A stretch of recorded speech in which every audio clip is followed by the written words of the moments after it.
I think my answer to that would be neither nor, in the sense that, I mean, I don't think the language of science occupies a special place. If by special place you mean it's the primary form of discourse that all other forms of language ought to approximate to or ought to be reducible to. I think, I mean, there is this trend in contemporary analytic philosophy, and I think it's extremely pernicious. Even the early Wittgenstein, I think, was tempted by it when, you know, he says that all kind of meaningful talk is just stating facts, where stating facts is conceived along sort of empirical lines, being, you know, able to state natural facts, natural physical facts.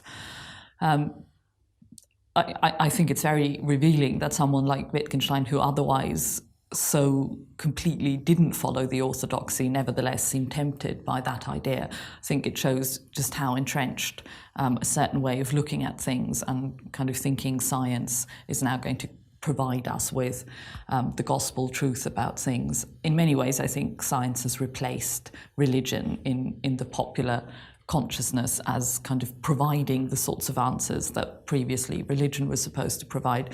And I think people are similarly uncritical as they once were about religion. They just believed what the priests told them, what the church told them, and so on.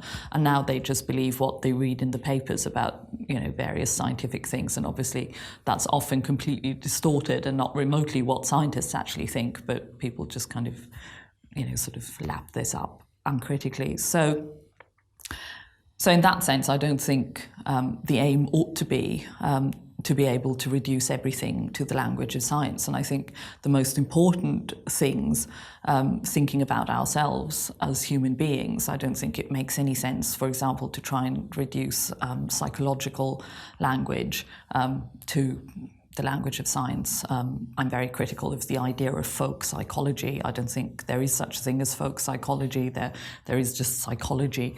It's not a theory. Our ordinary psychological talk is not a theory. So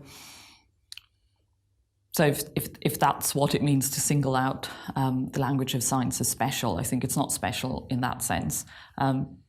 That, of course, isn't to denigrate it either.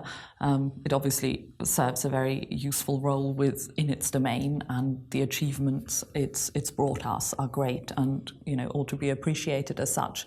But nevertheless, there's no reason to think that everything has to be cashable out in scientific terms.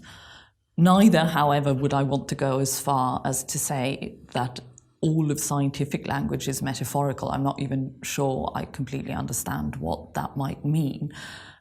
Sure, science might also employ metaphor. Why not? I mean, after all, it's a form of language like any other. It's still a human language, even if, you know, it perhaps has a particular kind of jargon used for a particular purpose, in the same way that in philosophy we have certain technical terms and so on. But that's not to say, you know, scientists can't also express themselves metaphorically, and perhaps a lot of high-level physics these days, where, you know, there's talk of particles that, you know, by no stretch of the imagination could ever be perceived in any kind of ordinary way. Maybe talk of such particles is to a certain extent metaphorical. That might quite possibly be the case. I don't think that really matters either way.